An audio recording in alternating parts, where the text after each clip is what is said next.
PoK से Iran तक आज रात कुछ बड़ा कुछ भयंकर हो गया और ये हम यूं ही नहीं कह रहे। इसके पीछे की वजह है पीओके और ईरान से सामने आई ये तस्वीर। जी हां, जहां एक तरफ पीओके में मुनीर और उसकी फौज के खिलाफ बगावत चरम पर है, आशंका जताई जा रही है कि आज रात पीओके में भीषण घमासान हो सकता है, तो वहीं दूसरी तरफ आज ईरान में तबाही और विनाश की रात है, क्योंकि ट्रंप ने ईरान को पाषाण युग में पहुंचाने की कसम खा ली। जानते हैं कैसे? ईरान के पावर प्लांट को तबाह कर दिया और इसके लिए अमेरिका ने 19 युद्धपोतों को तैनात भी कर दिया है।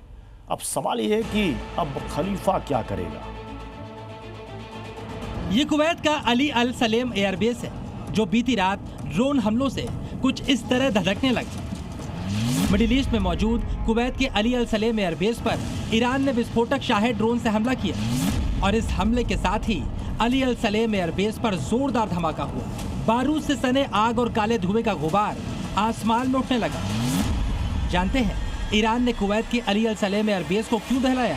क्योंकि इस सैन्य अड्डे पर अमेरिका का कंट्रोल है और इस वक्त अमेरिका ईरान का सबसे कट्टर दुश्मन है। तभी तो ईरान ने न सिर्फ कुवैत बल्कि बहरीन और जॉर्डन में भी मौजूद अमेरिकी सैन्य ठिकानों, एयरबेस, यहाँ तक कि नेवल बेस तक को चुन चुन कर निशाना बनाया।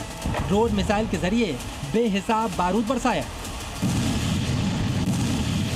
और ईरान ने इस विध्वंसक हमले को इसलिए अंजाम दिया क्योंकि बीती रात भी अमेरिका ने ईरान पर ताबड़तोड़ हमले किए। अमेरिकी सेंट्रल कमांड सेंटकॉम के मुताबिक करीब 7 घंटे तक ईरान के अलग अलग ठिकानों पर स्ट्राइक की। सबसे भीषण हमले होर्मुज स्ट्रेट के आसपास वाले इलाकों में हुए, जहां अमेरिकी सेना ने मिसाइल और ड्रोन अड्डों को निशाना बनाया। ईरान की नेवल बेस और कोस्टल डिफेंस सिस्टम पर भी अटैक किया गया। मगर इन सब के बीच यूएस प्रेसिडेंट ट्रंप ने ईरान को ऐसी धमकी दी है जिसे सुनकर न सिर्फ ईरान बल्कि पूरे मिडिल ईस्ट में खलबली मच गई है। इस धमकी के बारे में जानने के लिए आप ट्रंप के इस बयान को सुनिए। तो क्या आज रात ही ईरान पर अब तक का सबसे बड़ा अटैक होने वाला है? क्या ईरान फिर से पाषाण युग में जाने वाला है? क्या खलीफा के मुल्क में टोटल ब्लैकआउट होने वाला है?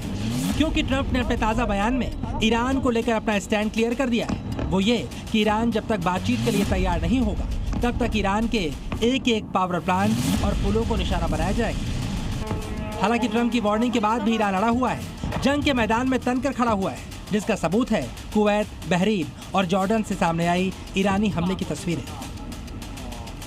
एक तरफ ईरान का पलटवार जारी है तो वहीं अमेरिका ने होर्मुज स्ट्रेट समेत ईरानी बंदरगाहों की नाकेबंदी की तैयारी शुरू कर दी।